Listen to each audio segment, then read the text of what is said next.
ಹೇಳಿ ಏನಾರು ಕೆಳಗೆ ವರ್ಷಗಳ ಕನಸು ಇಲ್ಲಿನ ಸೇತುವೆ ಸೊ ಈ ನಾಳೆ ಉದ್ಘಾಟನೆ ಆಗ್ತಾ ಇದೆ. ನಾನೇ ಅದಕ್ಕೆ ಶಂಕುಸ್ಥಾಪನೆ ಮಾಡಿದ್ದು.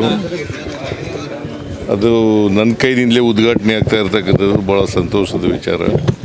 ಭಾಳ ದಿನಗಳಿಂದ ಬೇಡಿಕೆ ಇದ್ದಂಥದ್ದು. ಅದನ್ನು ಶ್ರೀನಿವಾಸ್, ನಮ್ಮ ಸರೋವರ ಶ್ರೀನಿವಾಸ್ ಅದನ್ನು ಮಂಜೂರು ಮಾಡಿಸಿದ್ದು ಸರ್ಕಾರ ಕೇಳಿ ನಾನೇ ಆಗ ಮುಖ್ಯಮಂತ್ರಿ ಆಗಿರುವಾಗ ಮಾಡಿದೆ.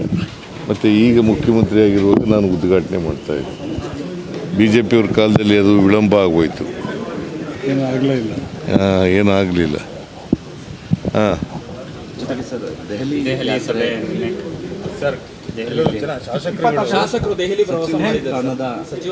ಹೋಗಲಿ ಪಾಪ, ಬೇಡ ಅಂತಂದವ್ರು ಯಾರು ಹೋಗ್ಲಿ, ನನ್ನದೇ ತಕರಾರು ಇಲ್ಲ ಅದಕ್ಕೆ. ಈಗ ರೀಸಫಲ್ ಮಾಡಬೇಕು ಅಂತಕ್ಕಂಥದ್ದು 2.5 ವರ್ಷ ಆದಮೇಲೆ ಪೆಂಡಿಂಗ್ ಇದೆ. ಅವ್ರು ಒತ್ತಾಯ ಮಾಡಿದ್ರೆ ಮಾಡಲಿ. ನೀವು ಕೂಡ ಭಾಳ ದಿನಗಳಿಂದ ಪುನರ್ರಚನೆ ಆಗಬೇಕು ಅನ್ನೋದು ಕೂಡ ಇತ್ತು, ಆದರೆ ಹೈಕಮಾಂಡ್ ಗ್ರೀನ್ ಸಿಗ್ನಲ್ ಕೊಡ್ತಾ ಇಲ್ಲ ಸರ್. ಇದು ಎಲ್ಲ ಒಂದು ಕಡೆ ಹಿನ್ನಡೆ ಆಗ್ತದೆ. ಅದಕ್ಕೆ ಬೇರೆ ಬೇರೆ ಈಗ 5 ರಾಜ್ಯಗಳ ಚುನಾವಣೆ ಬಂತು, ಬಜೆಟ್ ಇತ್ತು, ಹಾಗಾಗಿ ವಿಳಂಬ ಆಯಿತು.